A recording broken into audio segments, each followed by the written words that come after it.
A mind for numbers. If you could turn back time, what would you do differently in life? This presupposes that we would have full access to our memories of the life we have lived. My assumption is that most of you will have similar answers to mine. I would be nicer to people than what I was, but I would definitely not try to please adults and society by being what I'm not. I would follow my dreams without family or peer pressure. I would save myself from some toxic, boring, waste of time relationships. I would spend more time with family members whom I can never see again. I would exercise and have a good diet right from childhood. And there is one very important thing that I would change. You might find it odd, but it is true. Whenever I think about what I could have done differently, it always ends up being in my top 5. I will change the way I studied in school and college. Some people told me, oh, you got to wake up early, that is the best time to study. Some said, study at night when it is nice and quiet.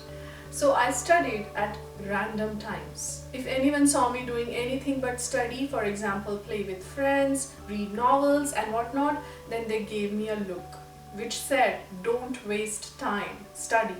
So I sat in my room staring at the books even though my mind was wandering all over the place. Really, how does one study? For how long? What do we revise before the exam? How do we focus without getting distracted by thoughts, and for kids now, by social media? Some people read things once, understand them and can remember them too. So how does a person who doesn't have a brain like that study? How I wish I had read this book when I was in school, A Mind for Numbers.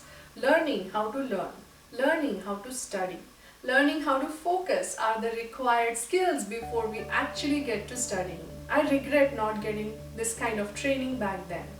Better late than never, I guess, because 1, learning and exams are for life, and 2, this book is a lot more than its title. It's a book that is transformative not just for students, but anyone who does creative work that requires writing and thinking and taking in information and creating something new out of it. In this book, the author talks about how to study, how to focus, how to manage your time, how much to study each day, how to make sure that you really understand the concepts, the difference between focused and diffuse thinking, and how to switch between these modes, using recall in your studying. The idea of chunking concepts, tricks for studying such as the Pomodoro technique and spaced repetition. Oh, the value of walks and frequent breaks. And ways to overcome procrastination. It helps you understand yourself as a learner. It promotes the virtues of teamwork and provides tips for how to use partners and teammates. Memory and how to enhance it. There is a useful chapter on how to prepare for tests and how to take tests. The book also helps you become a deeper learner, someone more in love with education.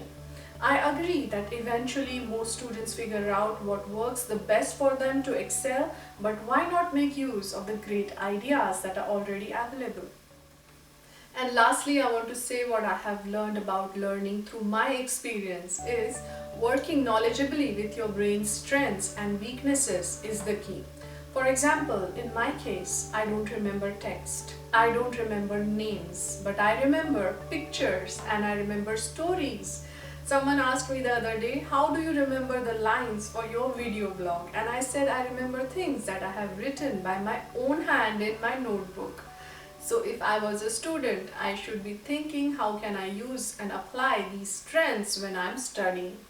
And I feel it is important for students to understand their strengths and weaknesses and their brain's default settings, the natural way it learns and thinks rather than memorizing or doing what works for other people.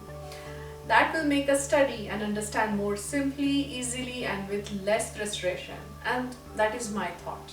I highly recommend this book for all students, creative writers, and the perpetual learners. If I had to give something to a teenager, then this would be it. Hope you like this recommendation. Happy reading.